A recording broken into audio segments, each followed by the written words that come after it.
নবনীরদ নিন্দিত কান্তিধারণ রস সাগর নাগর ভূপবরণ। हरे कृष्णा, अनंत नाम। हम लोग श्रीमद् भागवतम के पहले स्कंद में हैं। 19वां अध्याय चल रहा है। आज हम लोग श्लोक संख्या 5 से शुरू करेंगे। आज हम लोग श्लोक संख्या 5 से 8 तक करेंगे। 5 नंबर श्लोक। अथो विहाये मममुं च लोकम्, अथो विहाये मममुं च लोकम्, विमर्शितो हे पूरसस्ता, विमर्शितो हे तया पुरस्तात्, कृष्णं ऋषेवम् अधिमन्यमान,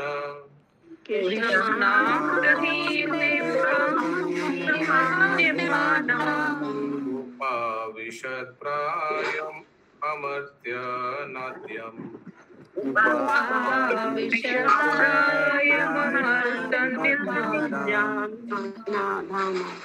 संगीनी श्याम प्रिया माता जी। हरे कृष्णा। महाराज परीक्षित आत्मसात्कार की अन्य समस्त विधियों को छोड़कर अपने मन को कृष्ण भावनामृत में एकाग्र करने के लिए गंगा नदी के तट पर दृढ़ता पूर्वक बैठ गया, क्योंकि कृष्ण की दिव्य प्रेममयी सेवा सर्वोच्च उपलब्धि है और अन्य समस्त विधियों को मात करने वाली है।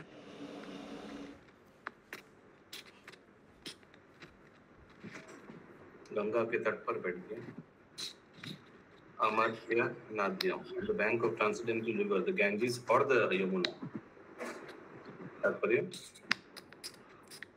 महाराज परीक्षित जैसे भक्त के लिए कोई भी भौतिक लोक, यहाँ तक कि सर्वोच्च ब्रह्म लोक भी उतना वांछनीय नहीं है जितना कि आदि पुरुष भगवान श्री कृष्ण का धाम गोलोक वृंदावन है।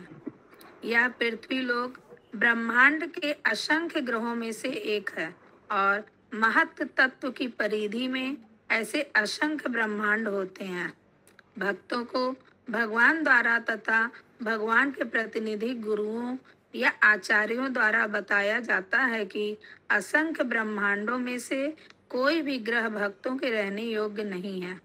भक्त सदैव अपने घर भगवत धाम वापस जाने के इच्छुक रहते हैं, जहाँ वे सेवक, मित्र, माता पिता या भगवान के प्रेमी के रूप में उनके पार्षदों में से एक बनकर किसी एक वैकुंठ लोक में या भगवान श्री कृष्ण के धाम गोलोक वृंदावन में रह सके।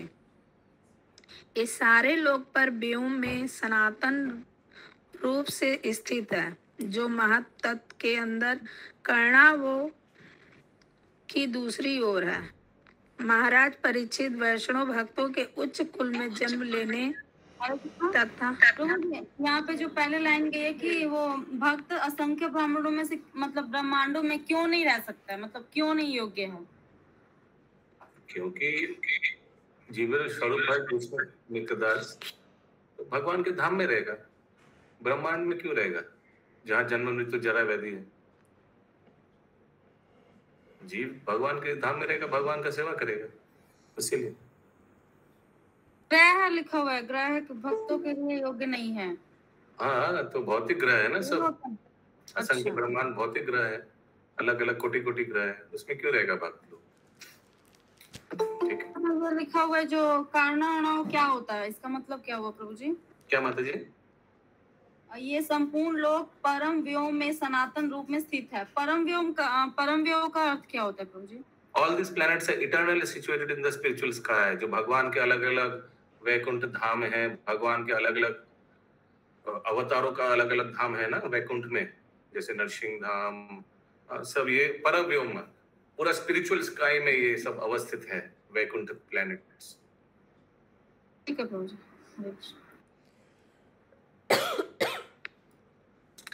महाराज परीक्षित वैष्णव भक्तों के उच्च कुल में जन्म लेने तथा अपनी संचित धर्म निष्ठा के कारण पहले से ही इन सारी जानकारी से अवगत थे। अतएव वे कोई भौतिक ग्रह में जाने के लिए जरा भी इच्छुक न थे। आधुनिक विज्ञानी भौतिक व्यवस्था द्वारा चंद्रमा तक पहुंचने के अत्यंत उत्सुक हैं, लेकिन वे इस ब्रह्मांड के सर्वोच्च लोक की कल्पना भी नहीं कर सकते। लेकिन महाराज परीक्षित जैसा भक्त चंद्रमा या इस प्रकार के किसी भी भौतिक लोक की रंच भी परवाह नहीं करता। अतएव जब उन्हें एक निश्चित तिथि पर मृत्यु का आश्वासन दे दिया गया, तो वे दिव्य यमुना नदी के तट पर, जो हस्तिनापुर की राजधानी अब दिल्ली प्रांत में है, के पास से होकर बहती है। हरे पूर्ण कृष्णा उपवास द्वारा हरे कृष्णा। ऊपर में दिया हुआ है गंगा के तट पर, और फिर यहाँ आया है जमुना तट पर। हाँ, क्योंकि देखिए श्रील प्रभुपाद आप अगर श्लोक देखिए, श्लोक में ना यमुना ना गंगा लिखा है, श्लोक में लिखा है अमर्त्य नाद्यम, यानी पवित्र नदी। तो श्रील प्रभुपाद शब्दार्थ में लिखते हैं पवित्र नदी के तट पर, और ब्रैकेट में लिखते हैं पवित्र नदी यानी गंगा या यमुना या इनसे जो निकला हुआ जो ट्रिब्यूटरीज, उपशाखा शाखा। ठीक है, ठीक है पंडित। पूर्ण उपवास द्वारा भगवान कृष्ण की दिव्य प्रेमा भक्ति में दृढ़ प्रतिज्ञ हो गए। गंगा तथा जमुना दोनों ही अमर्त्या दिव्य नदियां हैं, और यमुना अब भी निम्नलिखित कारणों से अधिक पवित्र है। And the Yamuna is still more sanctified for the following reasons. Hare Krishna Prabhu ji. Yes, कारणाव मतलब कारण सागर हुआ ना? पूरा लाइन बताइए। कारणाव नदी कारणाव की दूसरी ओर है, जो महतत्व के अंदर कारणाव की दूसरी ओर है, तो कारण सागर हुआ ना? एक सेकंड। वो जो रत्न प्रभा माता जी पूछ रही थी, ये सारे लोग परव्योम में सनातन रूप में स्थित है, जो महतत्व के अंदर कारणाव की दूसरी ओर है। करेक्ट, एकदम। হরে কৃষ্ণ প্রভু। প্রভু এই লাইনটা একটুখানি বুঝিয়ে বলুন। এই সমস্ত গ্রহলোকগুলি মহত্তত্ত্বের অন্তর্গত, কারণ সমুদ্রের পরপারে চিদাকাশ বা পরম ব্রহ্মে নিত্য বিরাজমান। কারণ সমুদ্রের এই পারে হচ্ছে সব ভৌতিক জগৎ, জড় জগৎ, আর ওই পারে হচ্ছে চিৎ জগৎ। তো এই সব মানে এখানে তো বৈকুণ্ঠ লোকের কথা বলা হচ্ছে। তো ওখানে অসংখ্য বৈকুণ্ঠ লোক আছে, আর ওদের মধ্যে হচ্ছে গোলক বৃন্দাবন আছে, যেখানে ভগবান বিরাজমান, ভগবাन साक्षात आदि रूप में विराजमान। हरे कृष्णा बाबू जी। तो कारण समुद्र में तो फिर मतलब ये भौतिक लोग है कि वैकुंठ लोग है? It is like a boundary line, you know. कारण सागर के इस पार सब मटेरियल वर्ल्ड, उस पार सब स्पिरिचुअल स्काई। तो ये बोलते हैं ना, कारण समुद्र में जो भगवान लेटे रहते हैं, कारण दक्षा विष्णु, उनके होम से एक लोक निकलते हैं, तो फिर वो उसी समुद्र में ही रहते हैं, सब कहते हैं। Yes, it is like no man's land. क्योंकि हम लोग को मालूम है, जब ब्रह्मा जी स्तुति करने कुछ प्रॉब्लम फेस करता है, ब्रह्मा जी या कोई देवी देवता प्रॉब्लम फेस करते हैं, और बाउंड्री सॉरी आपको म्यूट किया, पीछे से आवाज आ रही है इसलिए। तो क्या होता है, सब कारण समुद्र के तट पर ही जा सकता है, भगवान के सामने नहीं जा सकता है। कारण समुद्र के तट पर जाकर वहां से तट से ही उन लोग स्तुति करता है, बिकॉज फिर स्पिरिचुअल स्काई आ जाएगा, जहां उन लोग का जुरिस्डिक्शन से बाहर है। आ ब्रह्मा भुवना लोग का पुनर्वतीर्णो स्व अर्जुना, ये पुनर्वतीर्णो इन लोग का बाउंड्री, हम लोग का बाउंड्री वॉल कहाँ तक है? मटेरियल वर्ल्ड तक है। कारण सागर जो है वो it is like no man's land, वो होता है ना दो देशों का बीच में। यस, क्लियर है पंकज को? ओके बोल। 6 नंबर श्लोक। इति व्यावच्छिद्य स पांडवेय। हरे कृष्ण प्रभु जी। 6 नंबर दूसरा है। लसच्छ्री तुलसी विमिश्र, यवे लसच्छ्री तुलसी विमिश्र। कृष्णाङ्घ्रिरेणुवधियाधिकं भुनेत्रि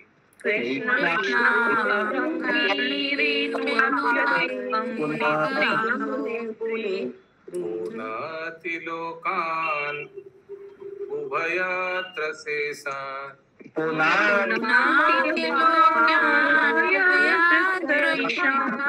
हस्तं न सेवेतमरीषामना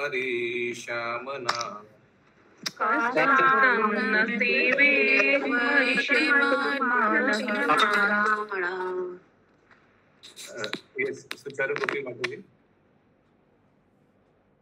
हरे कृष्णा। यह नदी गंगा जिसके किनारे राजा उपवास करने बैठे थे अत्यंत शुभ जल धारण करती है, जिसमें श्री भगवान के चरण कमलों की धूल तथा तुलसी दल मिश्रित रहते हैं। तो यह जल तीनों लोकों को अंदर बाहर से पवित्र बनाता है और शिव तथा अन्य देवताओं को भी पवित्र करता है। तो जिसकी मृत्यु निश्चित हो उसे इस नदी के शरण ग्रहण करनी चाहिए। तात्पर्य। हरे कृष्णा प्रभु जी। यस माता जी। प्रभु जी यहाँ पे अभी गंगा नदी में राजा उपवास करने बैठ गए, फिर ऊपर में लिखा है कि जमुना नदी का तट पर जो हस्तिनापुर की राजधानी के पास होकर बहती है, पूर्ण उपवास द्वारा श्री कृष्ण की तीव्र प्रेमा भक्ति में दृढ़ प्रतीक होगा। तो दोनों नदियों का विवरण हुआ। तात्पर्य में थोड़ा क्लियर हो जाएगा, दिया हुआ थोड़ा। तात्पर्य। महाराज परीक्षित 7 दिनों के अंदर अपनी मृत्यु की सूचना पाते ही तत्काल गृहस्थ जीवन से निर्मित हो गए और यमुना नदी के पवित्र तट पर चले गए। सामान्यतः यह कहा जाता है कि राजा ने गंगा नदी के किनारे शरण ली थी, लेकिन शील जीव गोस्वामी यमुना के तट पर शरण ली थी। भौगोलिक स्थिति के दृष्टि से शील जीव गोस्वामी का कथन अधिक सटीक प्रतीत होता है। महाराज परीक्षित अपनी राजधानी हस्तिनापुर में निवास करते थे, जो वर्तमान दिल्ली के निकट स्थित है, और यमुना नदी इस नगर के पास से होकर बहती है। स्वाभाविक है कि राजा यमुना नदी के तट पर शरण ग्रहण करेंगे, क्योंकि यह नदी उनके महल के द्वार से होकर बह रही थी। और जहां तक पवित्रता की बात है, यमुना नदी गंगा नदी की अपेक्षा भगवान श्री कृष्ण से अधिक प्रत्यक्ष रूप से संबंधित है।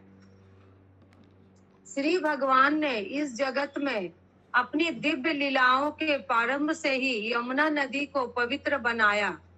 जब उनके पिता वासुदेव बालक श्री कृष्ण को लेकर यमुना पार करके मथुरा से गोकुल ले जा रहे थे, तब श्री भगवान इस नदी में गिर पड़े थे और श्री भगवान के चरण कमलों की धूली का स्पर्श पाकर वह तुरंत ही पवित्र हो गई थी।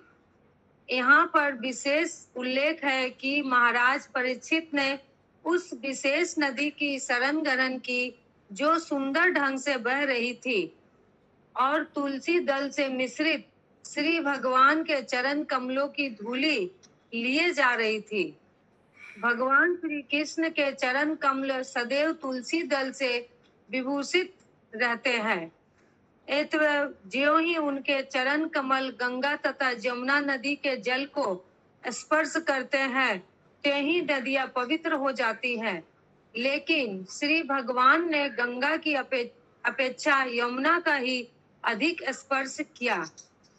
बराह पुराण के अनुसार, जैसा कि शील जीव गोस्वामी ने उद्धृत किया है, गंगा तथा यमुना नदियों की जल में कोई अंतर नहीं है, किंतु जब गंगा का जल 100 गुना पवित्र हो जाता है तो वह यमुना कहलाती है। इसी प्रकार शास्त्रों में कहा गया है कि श्री विष्णु के 1000 नाम श्री राम के 1 नाम के बराबर है और श्री राम के 3 नाम श्री कृष्ण के 1 नाम के तुल्य है। हरे कृष्ण। कुछ प्रश्न है? आंसर मिल गया तो প্রভু এটা 3টি রাম নাম 1টি কৃষ্ণ নামের সমান, মানে 3টি রাম নাম মানে 3 बार राम नाम जप করলে যা ফল হয় একবার আচ্ছা কৃষ্ণ নাম জপ করলে তা ফল হয়। আচ্ছা আচ্ছা আচ্ছা আচ্ছা, ঠিক আছে।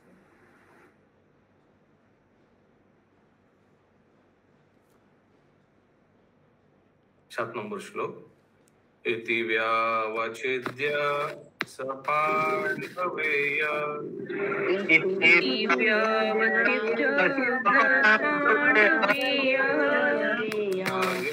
पविशं प्रतिविष्णुपाद्यम्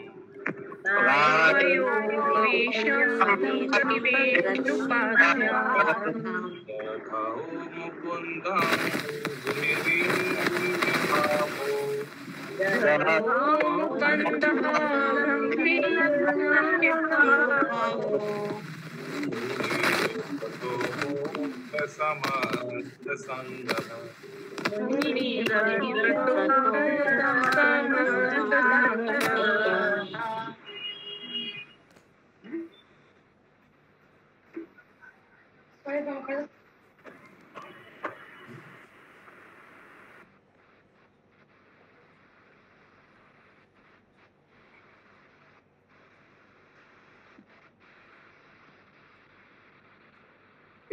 गायत्री राधिका माता जी।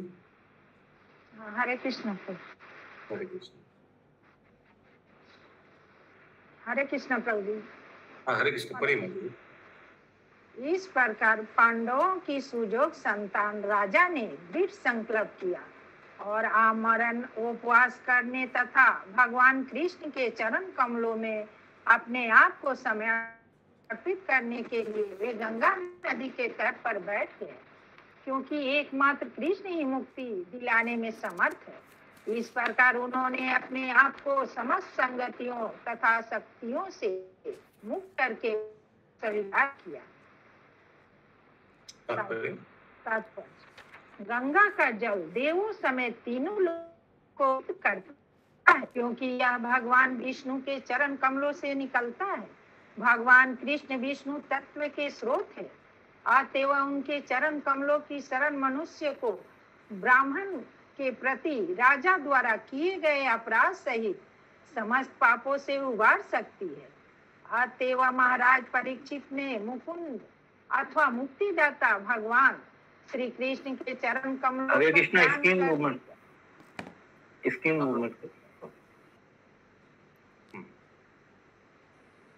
अथवा मुक्ति दाता भगवान श्री कृष्ण के चरण कमलों का ध्यान करने का निश्चय किया। गंगा या जमुना नदी के तट मनुष्य को भगवान का निरंतर स्मरण कराने का एक अवसर प्रदान करते हैं। महाराज परीक्षित ने अपने आप को सभी प्रकार की भौतिक संगति से विलग कर लिया और भगवान कृष्ण के चरण कमलों का ध्यान किया, और यही मुक्ति का मार्ग है। समस्त प्रकार की भौतिक संगति से मुक्त होने का अर्थ है आगे और कोई पाप न करना। भगवान के चरण कमलों का ध्यान करने का अर्थ है समस्त पूर्व पापों के प्रभावों से मुक्त होना। भौतिक जगत में ऐसी परिस्थितियां बन जाती है कि मनुष्यों से जाने या अनजाने पाप हो जाता है, और इसके सर्वश्रेष्ठ उदाहरण है स्वयं महाराज परीक्षित, जो माने हुए एक निष्पाप पवित्र राजा थे, किंतु वे कोई त्रुटि करना न चाहते हुए भी अपराध के शिकार हो गए। उन्हें शाप भी दिया गया, किंतु चूंकि वे भगवान के बहुत बड़े भक्त थे, अतएव जीवन की ऐसी प्रतिकूलताएं भी अनुकूल हो गई। सिद्धांत यह है कि मनुष्य को जानबूझकर अपने जीवन में कोई पाप नहीं करना चाहिए और अविचल भाव से भगवान के चरण कमलों को स्मरण रखना चाहिए। ऐसी ही दशाओं में भक्त को मुक्ति मार्ग में नियमित प्रगति करने में भगवान सहायक होंगे, और इस तरह भक्त को भगवान के चरण कमल प्राप्त हो सकेंगे। यदि भक्त से कोई आकस्मिक पाप हो भी जाता है, तो भगवान इस शरणागत को सभी पापों से बचा लेते हैं, जिसकी पुष्टि सभी शास्त्रों में हुई है। स्वपादमूलं भजता प्रियस्य त्यक्ता अन्य भावस्य हरि परेश विकर्मय चोत पतितां कथाचित् धुनोति सर्वहृदि सन्निविष्ट।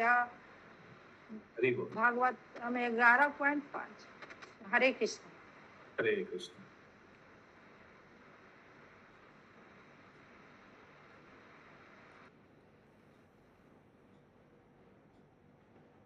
सो गंगा और यमुना को इंटरचेंज करके बोला गया है, लेकिन हम लोग को याद रखना है दोनों ही भगवान के चरण स्पर्श करके आता है। गंगा जी विष्णु के चरण स्पर्श करके और यमुना जी भगवान कृष्ण को चरण स्पर्श किया था।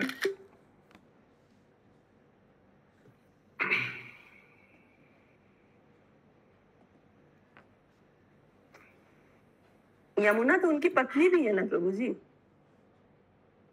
Yes, that is also there.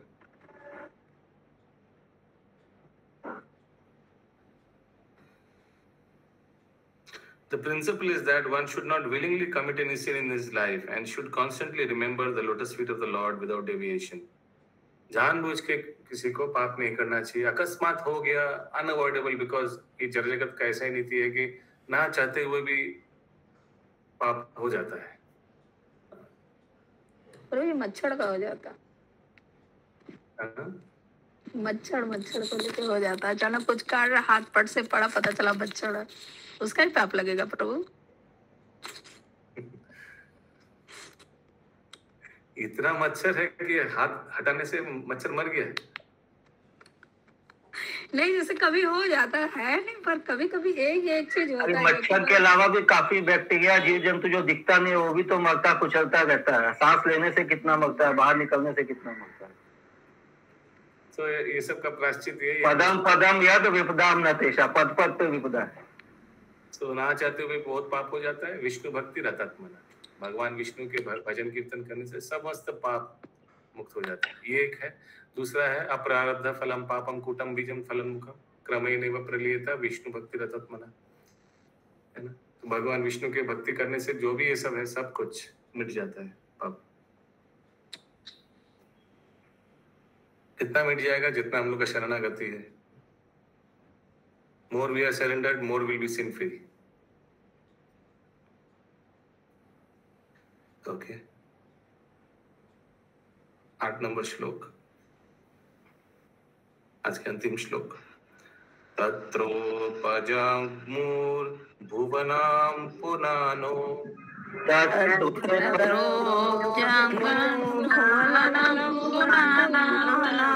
महानुभावा मुनया सशिष्य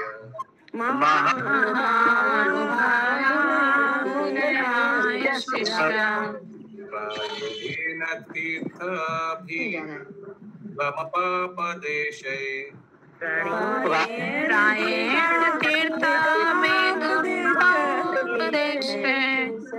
वयं हि तीर्थानि पुनन्ति सन्तः।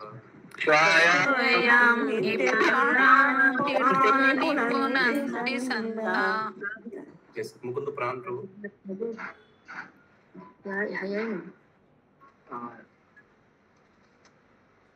हरे कृष्ण। उस अवसर पर बड़े बड़े मेधावी विचारक अपने शिष्यों के संग एवं अपनी उपस्थिति के द्वारा तीर्थ स्थानों को निश्चय ही पवित्र करने वाले मुनिगण तीर्थ यात्रा के बहाने वहां आ पहुंचे। और एक बात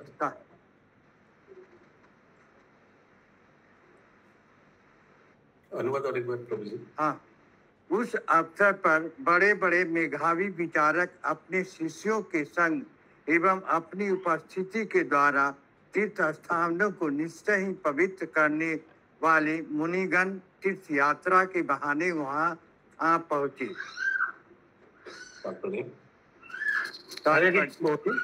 तीर्थ यात्रा के बहाने से वहां पहुंचे। इंग्लिश में क्या लिखा है, बहाना क्यों होगा? तात्पर्य में क्लियर हो जाए। तात्पर्य, जब महाराज परीक्षित गंगा के तट पर बैठ गए तो यह समाचार ब्रह्मांड में चारों दिशाओं में फैल गया और अत्यंत मेधावी मुनिगण जो इस अवसर के महत्व को समझ सकते थे तीर्थ यात्रा के बहाने वहां आ पहुंचे। वास्तव में वे महाराज परीक्षित से भेंट करने आए थे, यह स्नान यात्रा करने नहीं आए थे, क्योंकि वे सभी तीर्थों को पवित्र करने में सक्षम थे। सामान्य मनुष्य अपने समस्त पापों को धोने हेतु तीर्थ स्थानों में जाते हैं। इस प्रकार तीर्थ स्थल अन्य व्यक्तियों के पापों से बोझिल होते हैं, किंतु जब ऐसे मुनि बोझिल तीर्थ स्थानों की यात्रा करते हैं तो वे अपनी उपस्थिति से उन स्थानों को पवित्र बनाते हैं। अतएव जो मुनि महाराज परीक्षित से भेंट करने आए, उन्हें समान व्यक्तियों की तरह अपने आप को शुद्ध करने की चिंता नहीं थी, अपितु उस स्थान पर स्नान करने के बहाने महाराज परीक्षित से भेंट करने आए थे, क्योंकि उन्होंने यह पूर्वानुमान लगा लिया था कि